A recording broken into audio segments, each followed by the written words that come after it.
Good evening, everyone. It is so good to be back with you this evening. We are exactly 2 days away from the Walk for Freedom, and this Saturday we have thousands of you who are joining us on the Walk for Freedom.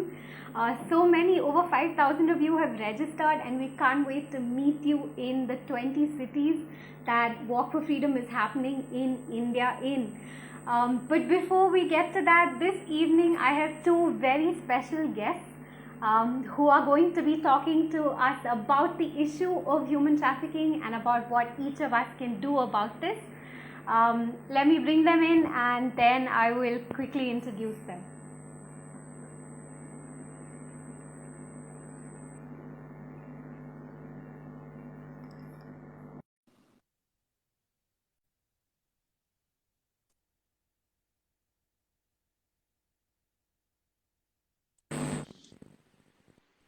Hello. Hi Naveen, good evening. Hello, Esther. Nice to see you.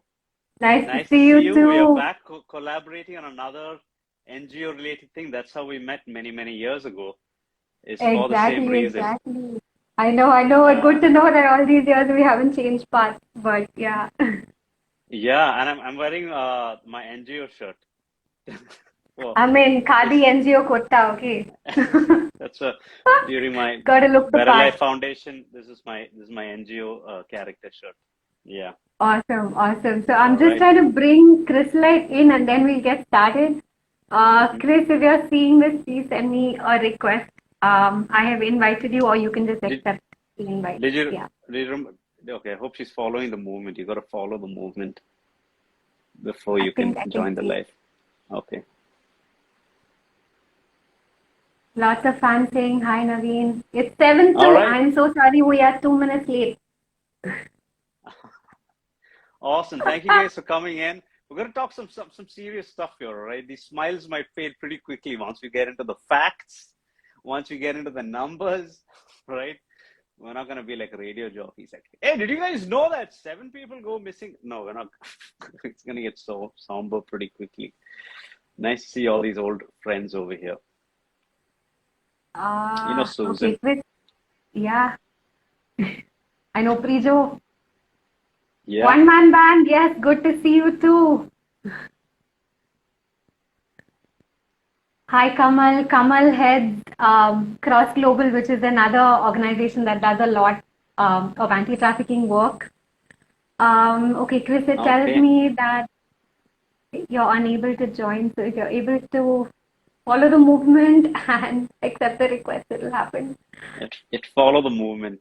I did it just before I joined. I remembered, and I kept following. It's all a I did it. big bait. That's what this is. Yeah.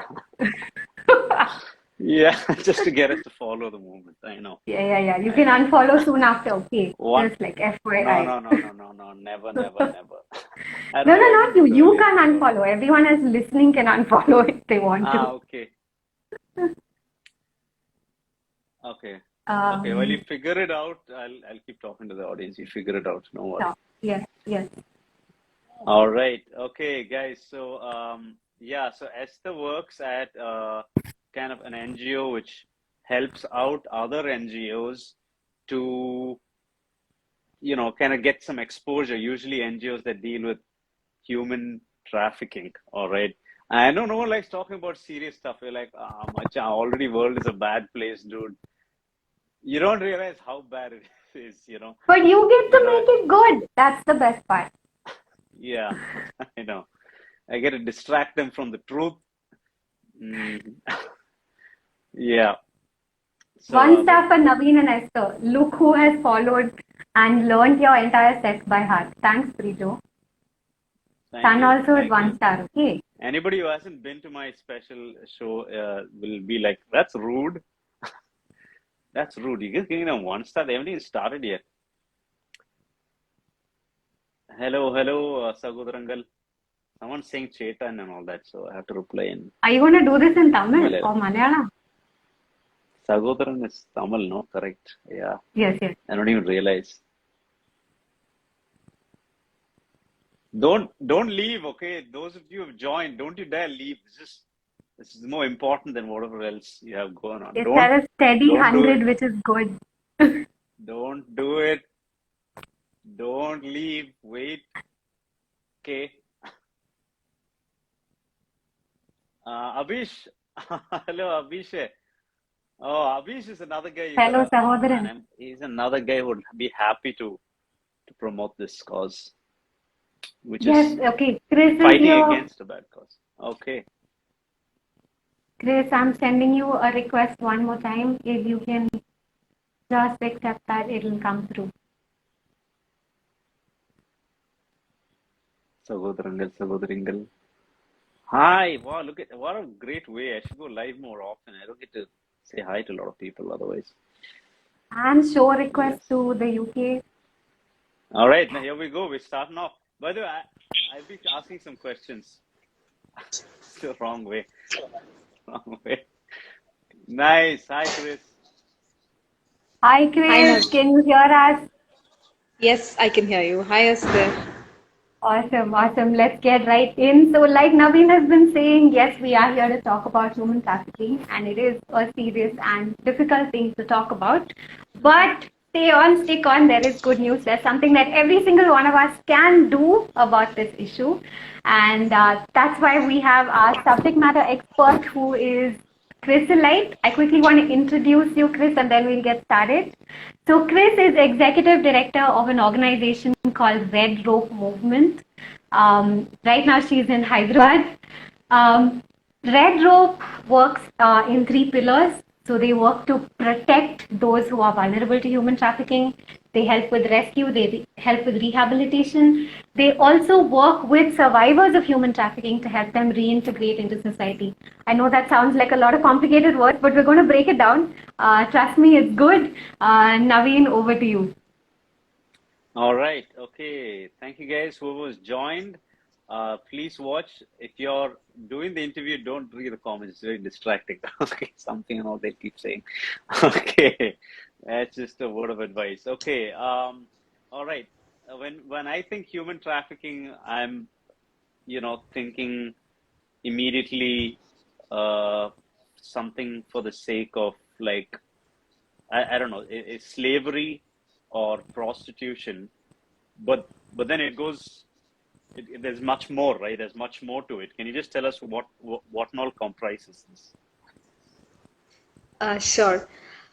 Yes, I think like you, most of us assume that human trafficking is just confined to sexual exploitation, and sexual exploitation again on usage of in the brothels or in the red light area. But however, commercial exploitation has become very broad in itself. There is commercial exploitation that happens through escort services via salons or massage parlors, spa centers.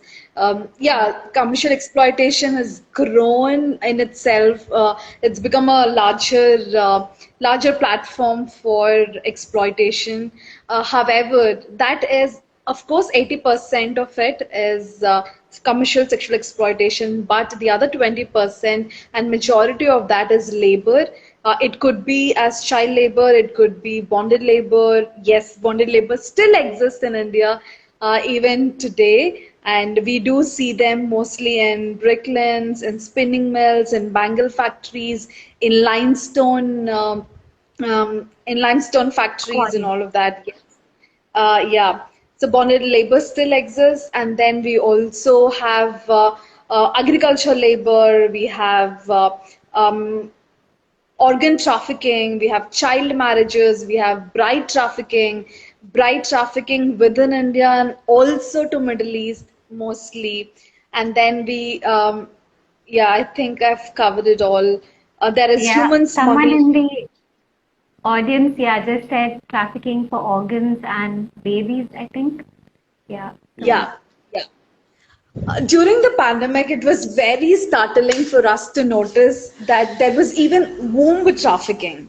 So trafficking of all kinds, trafficking for all, is something that's an ever growing, unorganized business, I would say. So anything to do with stealing human life, any kind of human life, any form of human life, irrespective of age, from the moment of conception, I guess, Yeah. and stealing them for your gain in any way. So it could even be even as subtle as somebody working in your home, not maybe not our home, because hopefully we're not trafficking anyone in our house, but there are homes where people are, being forced to work for below standard rates or whatever as well, Yeah. right? Yeah. Domestic servitude is the formal term for what you just said. But yeah, there is trafficking for Yeah, forced that's domestic what. servitude. Yeah. Okay. And it is alive and well in India today. Yeah.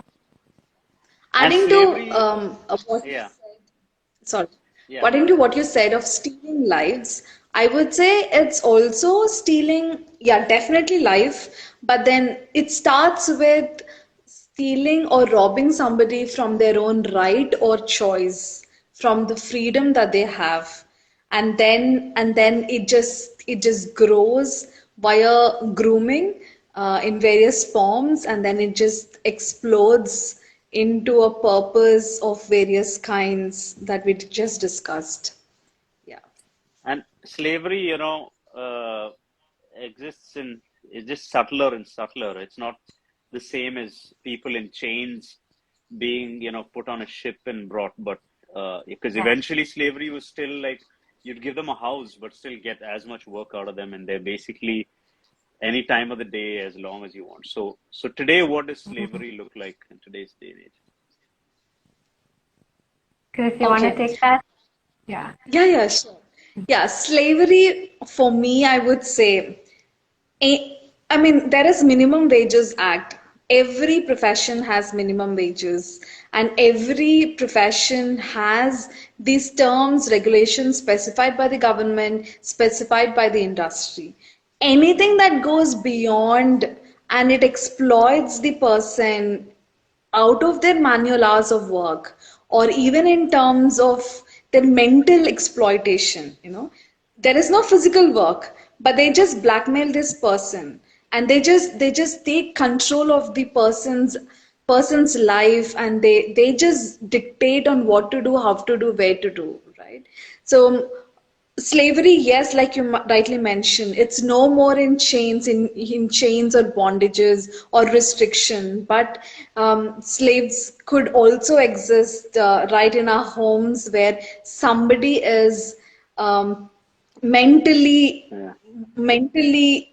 exploited physically, or it could also be physically exploited, that they do not exercise their own choice, and it goes beyond the specific guidelines, Hmm. either by the law or by Yeah. the common general practices, right? So when we say modern day slavery, especially in domestic servitude or in factories, all that we're trying to say is 8 hours a person is supposed to be working with 1 hour of Mm. break. And beyond 8 hours, okay, fine, you do overtime, you pay them. But if that continues, if that becomes a habit, that if that becomes an expectation that you are supposed to be doing this every day, 18 hours of work, 20 hours of work, then I think that is mere exploitation Hmm. of the other person. Human rights. So Yeah. Okay. I want to come in for a second with a few like big picture numbers. So I know like many of these terms may be new for people, like modern day slavery. It's not something that you hear on Instagram every second day, but it is like we just had in September the International Labour Organization. They put out a report that said the global estimates of modern day slavery, and the number is at something like 49.6 million around the world. So it is not an archaic concept that died in the 18th century. Modern day slavery is alive and well in the 20th century, 21st century, but it has totally different forms, like what you were saying, Naveen. Yeah. So is there like a an organized system behind this? I mean, who are we taking on? Yeah, when we're fighting modern day slavery. I mean, I know that probably for sexual exploitation there must be a different kind of system. For bonded labor, there's a different kind of system. But what do you usually take on when you're fighting these things? Yes, while we say human trafficking is illegal, while we say human trafficking is unorganized business, but it is most organized business, I would say. You know, I think we would have exceptions in our policies and processes that we follow, but human traffickers or the agents that work for this unorganized, so-called unorganized business are just as adamant, and they just stick to the rule by letter. I'm not exaggerating that, and we've seen such instances as well. Yes, maybe modus operandi is the same, the way they work is the same, but with little modifications for bonded labor, modifications for commercial sexual exploitation or child marriages. But trust me, the modus operandi is all that identification of the vulnerable person, Mm. vulnerable for Yeah. money, vulnerable for love, vulnerable for Mm. emotions, vulnerable for parental care also, right? Mm. And vulnerable from basic amenities of life. A lot of us think it's only the poor that get trafficked. No, it's just not the poor. I say that human trafficking is no respecter of age, color, Mm. creed, sex, caste, no Yeah, they respecter. take the It is, Constitution very seriously. Yeah, all the constitutionality. yeah, so they accept and they are equal to everybody, like you mentioned. Yeah, so I'll tell you a case where one person that for them to be trafficked, they didn't realize until they had to spend 20 hours in a bricklin in terms of working. They just take 2 hours of break in all through the day, and then 2 hours of sleep. 2 hours that break is only for cooking and eating as well. They don't even get time to freshen up, right? So the modus operandi is simple. They identify, they transport them, they recruit them to some purpose. It could be commercial exploitation, it could be labor, but the modus operandi across these So, do you different think kinds of using this, like if you're saying bricks, so there's a chance the bricks in our house are made by people who, well, most likely they were Exactly. absolutely. exploited. Exactly. We're Yeah, most likely part of the problem by just our patterns of consumption. like you Um, think an iPhone was because made in China, so it's okay. But then I was listening to this, but then the crude elements or that go into the lithium or whatever it is, there's always somebody in bonded labor somewhere around the world making the stuff that you. because So I it mean, I goes hope down people the are okay. chain outsourced so Yeah, many times people are that it's hard. Yeah. ex complaining that their stuff is too expensive. Would they be okay if things got more expensive? But that's the kind of stuff we're fighting. Hmm. So in some ways, we Uh, are all complicit, knowingly or unknowingly, by the products we consume, our habits of consumption. It's a scary thought, but it's also an awakening thought to really think about where do the clothes that I wear come from?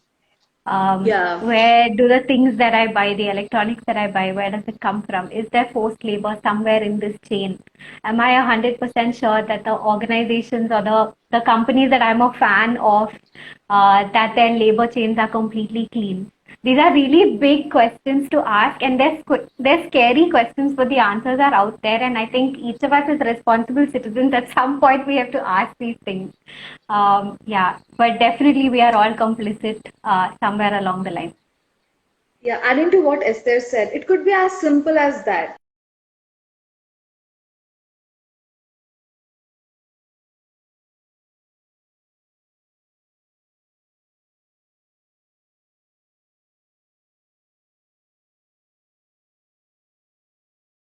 For 10 rupees, 5 rupees, we go on bargaining. But because yeah. because we bargain, because we don't pay fairly to people around us, be it a house helper, be it auto driver, or be it a rickshaw puller, because we don't pay fairly, they get fair means from illegal business, be it drugs, Mm. be it human smuggling, or be it human trafficking. So that's why it's very important during our awareness sessions. We do stress, we do encourage people to take a pledge that they would pay fairly to people around them. Hmm.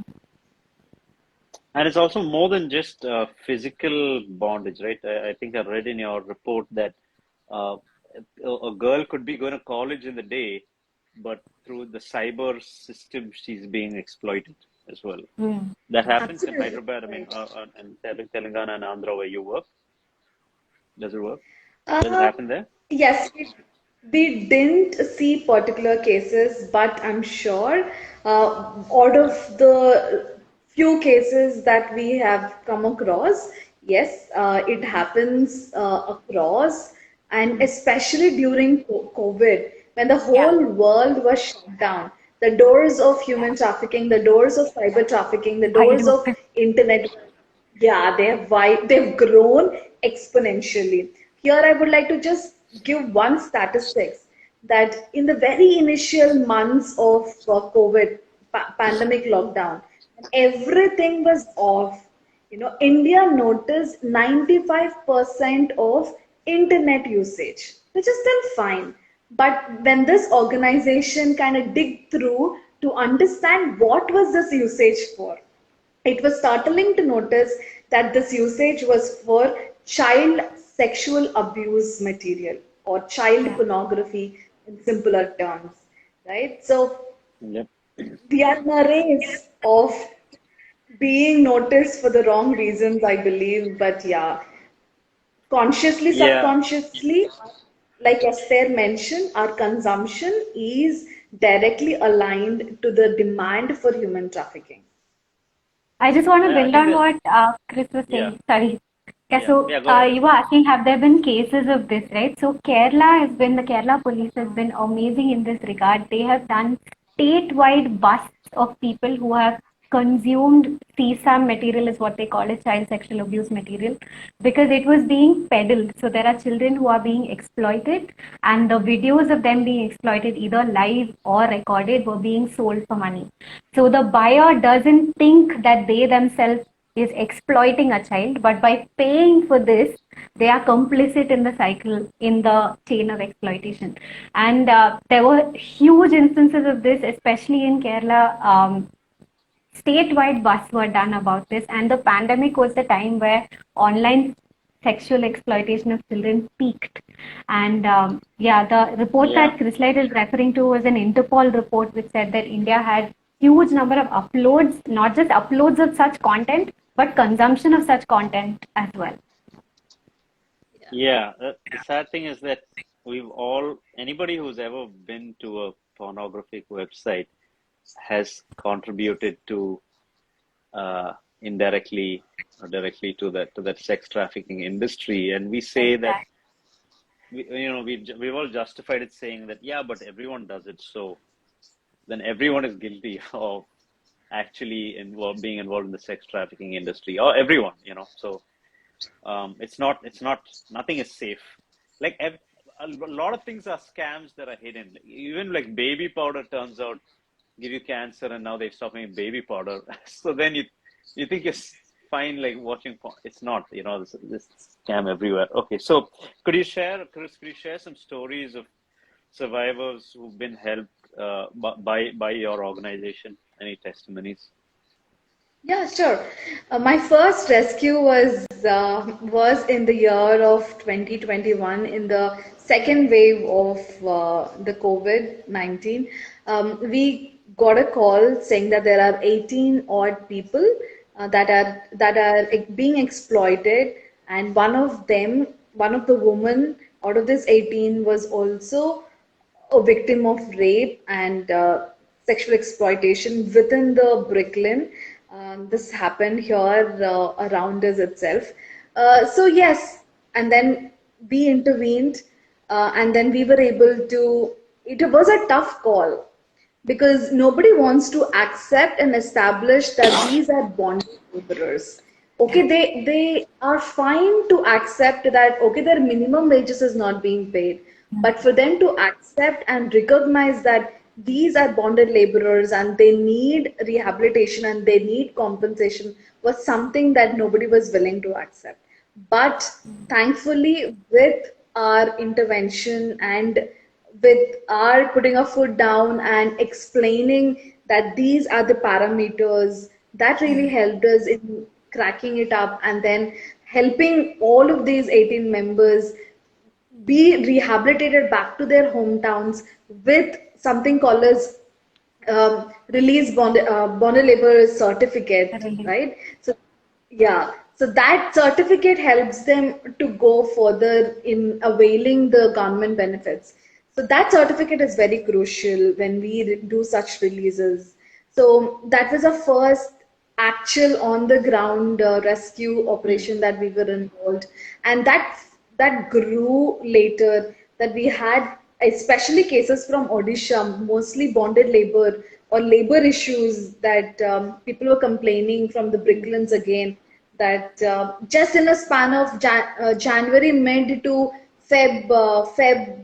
February, yeah, again we had another 5-10 cases that came up that were seeking for support in being rescued. So yes, a lot of interstate migration, interstate exploitation is happening across our borders. So that is one case that we have dealt, and I would like to highlight this recent case that was of two women that were trafficked from Uzbekistan to India via Nepal borders. They were offered a job in Kathmandu, but after reaching Kathmandu, that's when they were told, okay, you're not here, but we need to go somewhere else. And they thought it could just be 2 hours of journey, but only to realize that the journey kept on going for 24 and a half hours, that they had to travel different places, different cars, different drivers, only to reach Delhi, after which they were pushed into engaging clients in a hotel. And these two women happened, there was some mishappening, and they were jailed in Tihar jail, Delhi, for 6 months. And that's when we came to know, after 6 or 8 months of their service in the jail.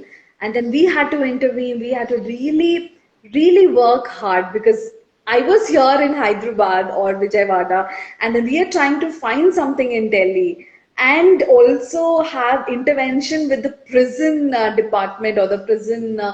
ministry. So it's very hard for us. But all that we did, we just persevered. We knocked every door possible, Yeah. relentlessly, shamelessly. Even if Yeah. people turned us down, even if people said, no, not possible, this is a tough case, we How did still you find kept them? How pushing. did that case get reported to you guys?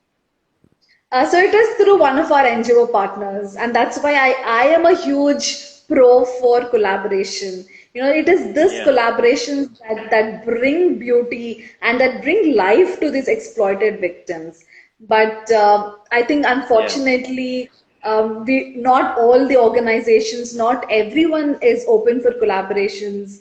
But I think Sure. collaboration is the key, is what I believe. So Yeah, so somebody going back asked, to this, sorry, yeah. somebody asked this one question. How do you spot somebody in your vicinity? I mean, should we boycott bricks? Go back to some uncut stones or something? Go to uncut stone. But how do you spot? Yeah, how do you spot that in your everyday life? Yeah. What are some signs you can look out for? So organizations like Chris's and us as well, that we do awareness sessions across colleges, across corporates, because we believe that every single person can have their eyes open to the signs of human trafficking. So there are 10 basic signs. You can find out more about it on our profile, but I can quickly take you through Mm. some of them. So one of the first signs is that the person is obviously not free to move independently. So they either always shadowed by someone, or they're fearful of walking out alone, They may not have their own personal possessions with them. Okay. They may not have any personal documents with them. They may not know the local language, or they may know the local language only in terms of sex or bonded labor. There are a whole host of such signs, suspicious signs, that alert us to things that are happening right around us. And I actually want to connect this to another question that just came up in the questions tab, saying, is there a number on which you can call to report? So yes, India does have national helplines. There are two operational ones. One is 1098, which is Childline. So any child in distress, it doesn't have to be a child who is trafficked or who you suspect is trafficked, but any child you see in distress, either forced to beg, forced to work at a tea shop, forced to do Are they anything that responsive? violates their How freedom. responsive is it when you call them? 1098 is responsive 24/7. We have actually called them and they have actually Okay. helped. It is not that you call them and like Hollywood movie Because when style, you they call appear right on when you the call scene. ambulance No, and all, people don't know this. When you call ambulance, they're like, "Sir, right now busy, no, sir." In Bangalore, no, I no, think no. it's not 1098 working. actually works. Yeah, it does. This is Okay, okay, this is monitored. This is monitored even by the Ministry of Home Affairs and the Women and Women child. and Child Departments. So yes, 1098 is super prompt. Ten Yeah. nine eight one Yeah. zero nine eight. Or 1098. That is one. The second helpline is 181, which is specifically for women in distress. Just like how you would call 100, but that's for anyone in distress. 181 is specifically for women in distress. This is also a helpline that we have called and they have responded. Both of these helplines are live. Yeah. Redhope just put Any it in the city, chat. you can like any It's city you can both call. are national helplines. Yeah. 1098 and 181 are national helplines. So, but if I call Many them in from cities. Coimbatore, how will they come to Yeah. Coimbatore? So This That's a low. yeah, it's networked across the country, and Okay, Childline is present in the tiniest districts where they're okay, not present and networked well. So it is not like you will call and somebody will come immediately. No, not at all. But within the yeah, next few hours, there will be a social worker who's assigned to the case. So what they do okay, is they first scout the area because they don't want to endanger the person who is a victim even yeah, more. yeah, yeah. So True. they are trained to handle such situations. They scout the area, they know how to handle it, and then they take the follow up Yeah, accordingly. They assess the family, they assess the workplace. They trained professionals, and which is what we always tell everyone at these college and corporate sessions. Don't go intervene into a situation. That is not what we're asking anyone to do. But yeah. please save the helplines. It's just 4 digits and 3 digits. That's 1098 and 181. It takes nothing to just make a call, and if a life is saved at the other end of it, it's totally worth it. Okay. You can't like call 100 and ask them to transfer you, is it? I have a problem remembering this. You can't do that? But like the process would be a bit longer. Yeah, Yeah, and if that's you true. know it's a child in danger, 1098 is your default number to call. Yeah. Okay. 1098. Okay. Oh yeah, it's like 1098, but it's 1098, Mm. right?